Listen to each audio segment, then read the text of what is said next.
that cheeky smile. You love to misbehave, huh? You like it. You enjoy it. What's up, everybody? Hope you all are doing great. Today we have a true gem with us from BMW. Basically the creme de la creme of the M3 lineup. So this is the M3 CS, the Competition Sport. And for those not familiar with BMW, they have a few lineups for the M3s. And like, for example, the manual, the competition, and this one, the ultimate, the Competition Sport.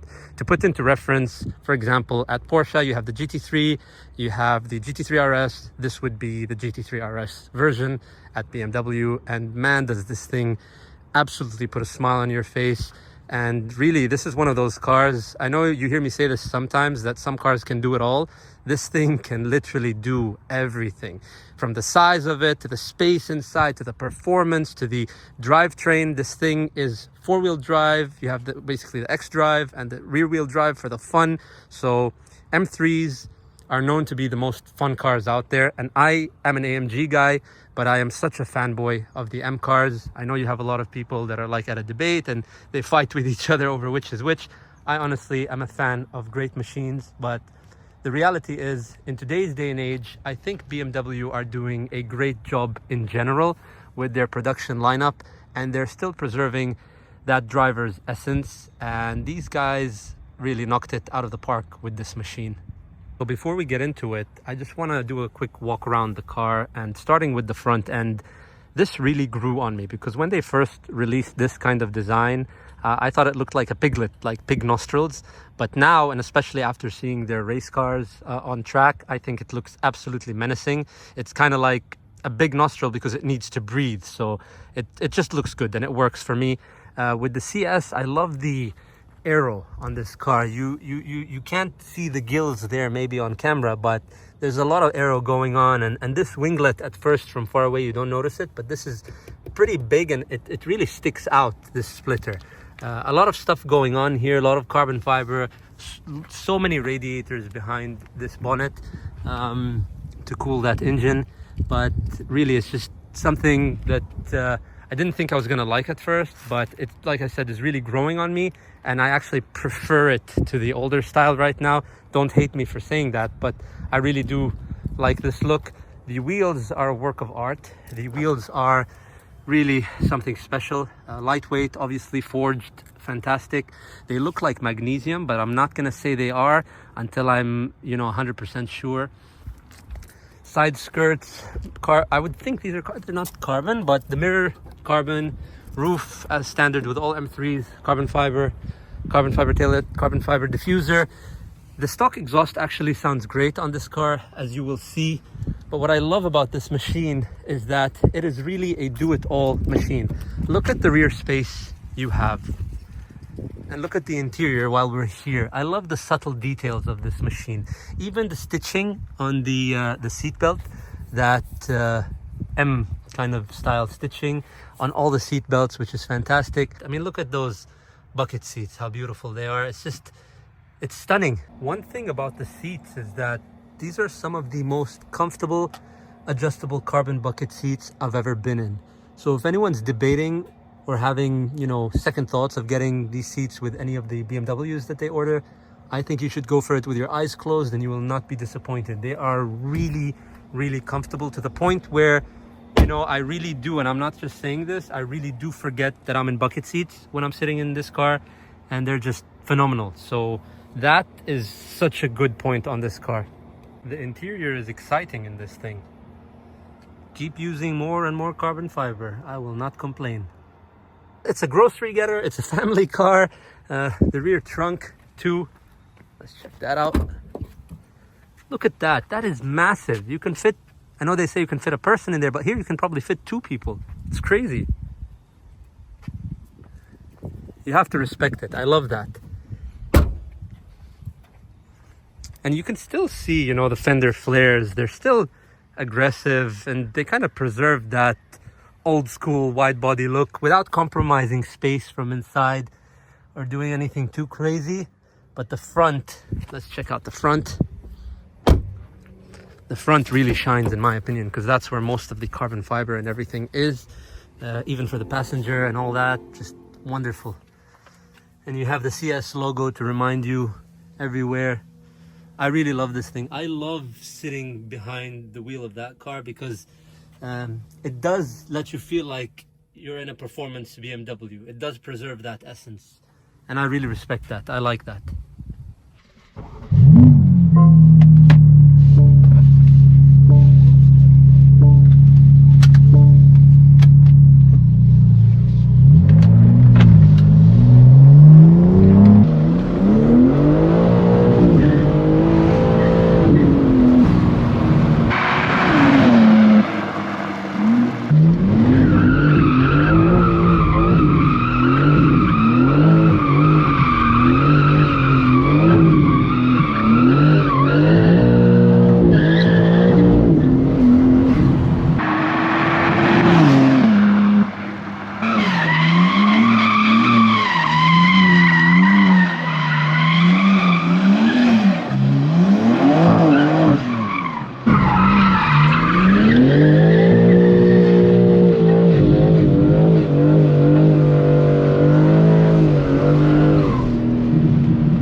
Very interesting how, you know, I can unleash hell in this car, where it's an absolute animal. It's a drift machine. I always say BMWs, the M cars, are one of the best machines to drift, hands down.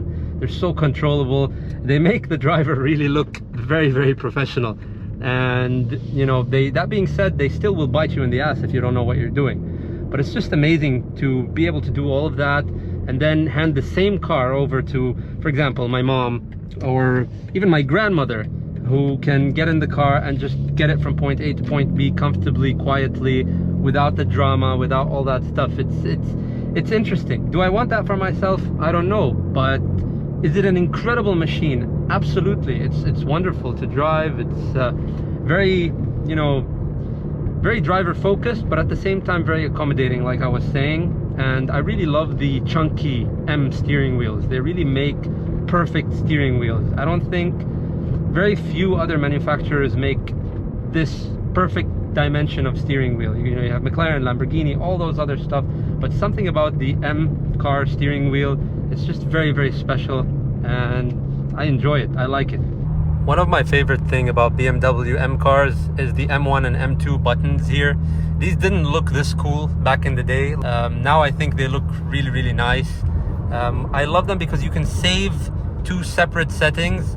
For example, you can make an M1 that's more sporty but not really for the track, where you leave the traction in MDM, which is the middle ground, instead of turning it completely off. And then you can, let's say, make the M2 button the all unleash hell button, where you can set the traction completely off, do all the drift stuff and everything. So it's pretty cool. It's even measures all that technical stuff for drifting. This is such a cool feature that you actually have, you know, drift ratings and stuff like that with a nice little diagram here. So not bad. I really like it. And you even have, you can go into depth with the drift stuff. So I'm just not familiar with the infotainment, but yeah. I will say that this is the kind of vehicle that used to be very, very dangerous back in the day, for most people, I would say. But now technology has kind of solved that problem. The levels of traction you can gauge on this car, you know, and manage. You can now even put it into four-wheel drive, you can put it into rear-wheel drive, you can even, there's another mid like four-wheel drive option which you can do, and it's very interesting. So it kind of accommodates to the driver. It's like a bespoke driving experience every time. Every individual will drive a different car in this machine, if it makes any sense. Like the car I'm gonna drive behind the wheel of this thing can be a completely different machine for someone else, and that's all thanks to the, you know, modern day advancements and all that stuff. So that's the one good thing I agree with when it comes to the technology with these things.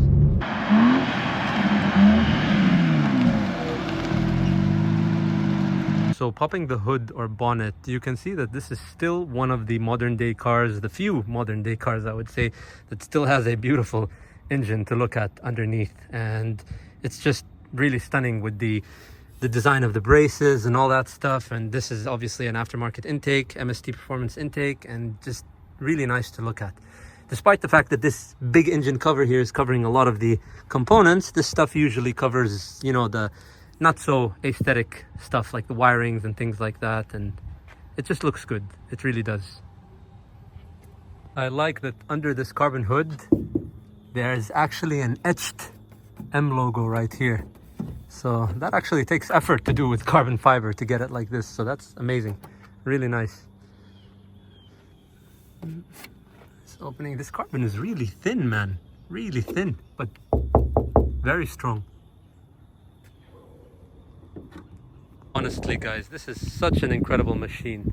Really endless capabilities with these things. And I was not kidding earlier when I said that the Middle Eastern part of me is super excited to be in this thing. In the Middle East, in some places, these are appreciated way more than any Ferrari or Lamborghini, just because, you know, of the possibilities and that sedan factor. You could take your friends and all that stuff. It's just, they really have a certain character, these cars, these type of cars. And it's almost hilarious when a car like this blows past such a sport supercar looking low kind of machine. It's just, it's hard to put into words why people love these things, but I definitely am a fanboy, 100%. So being a BMW driver at this moment, I want to be an officially christened BMW driver. So I am not allowed to use the indicators while changing lanes. Also, I am not allowed to leave more than 5 to 10 feet between me and the car in front of me. That is official now. That's where all the brap comes from. And stock exhaust really sounds decent on this.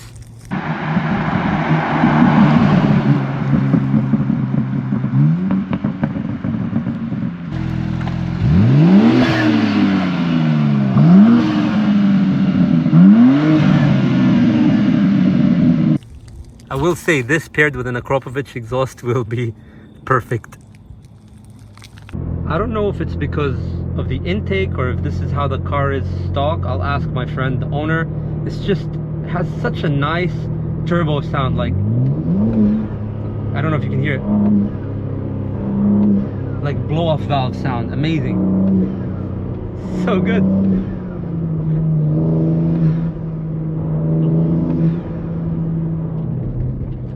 I was critical of the 8-speed transmission in the beginning, but now I think for long journeys and stuff like that, it's actually pretty nice to have those extra overdrive gears.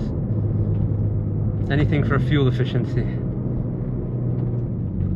I will say though, the tires on this machine are made to grip. They are not made to slide around. So what you saw me doing with this car, usually with M cars, the tail kicks out effortlessly with most M cars, like with normal Michelin Pilot Sports and stuff like that. It'll just, you barely breathe on the throttle and it'll go. With this one, they're really like bubblegum tires, and I really have to give it a nice kick to throw it sideways completely.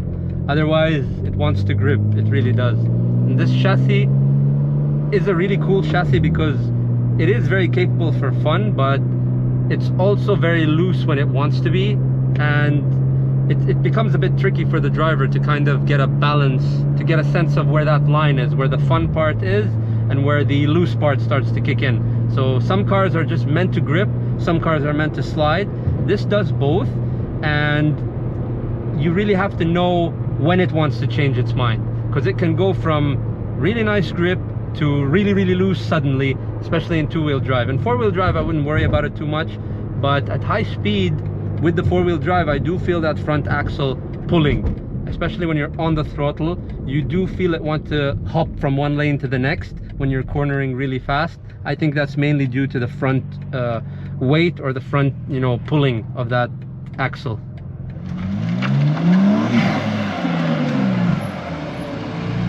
I love that wastegate sound. You do not want to be a passenger with me in this machine with that wastegate sound, because I will keep doing it on and off like a child.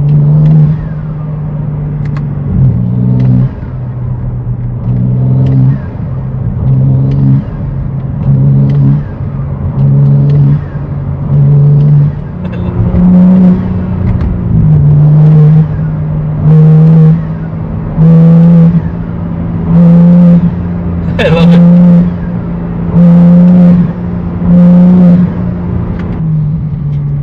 I know lots of car manufacturers tell you that, oh, this is a daily car and you can do so many things with this, but no, this is literally a daily car that you can do absolutely everything with. It is really built for a wide range of applications, and I'm kind of sold on it. So if I was able to get another car, this would probably be on the top 3. I think it's a really great car. Like, driving it now in comfort mode and all that, you forget what you're in. Only thing that really reminds you that you're in a very sporty car is the dash, those red M1 and M2 settings, the steering wheel. Other than that, that's it. It's really tame.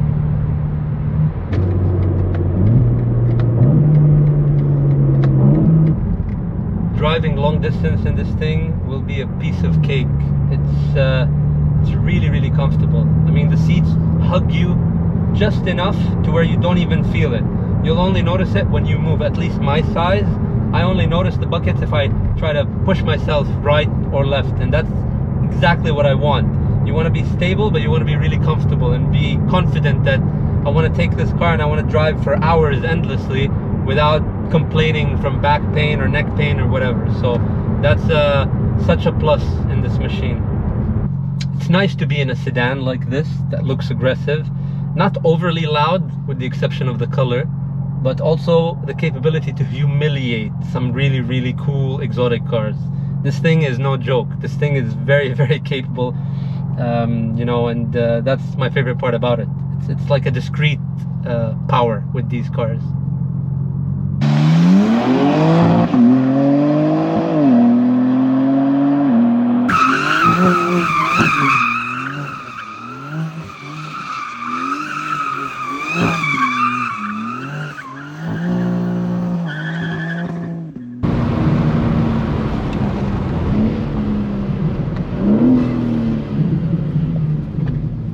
When you see this car from the outside, as you'll see now, looking at it, it's really low. You'd think it has lowering springs. When you see the tire and the wheel clearance from the arch, it looks perfectly low, as if it's on lowering springs, but this is stock, and this is something that I really appreciate, because manufacturers usually get that gap, you know, too big, and in some rare cases too low, where it looks kind of slammed, and I don't like either. A sports car should look perfect with the gap, and this car does that really well. But it's also sneaky, because you think that would make the ride height really low.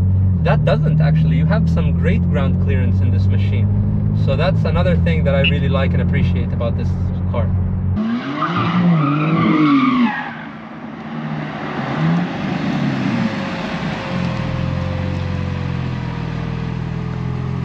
You are exactly what I expected.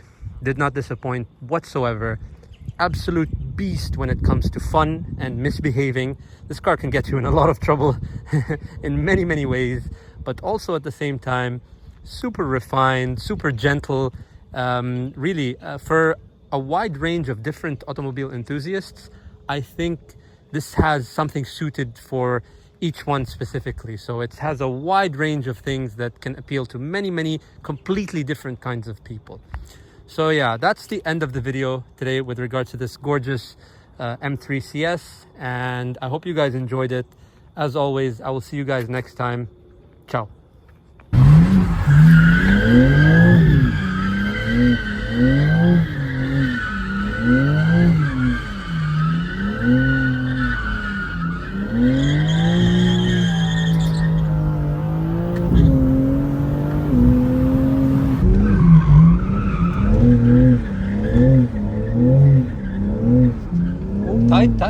Tight.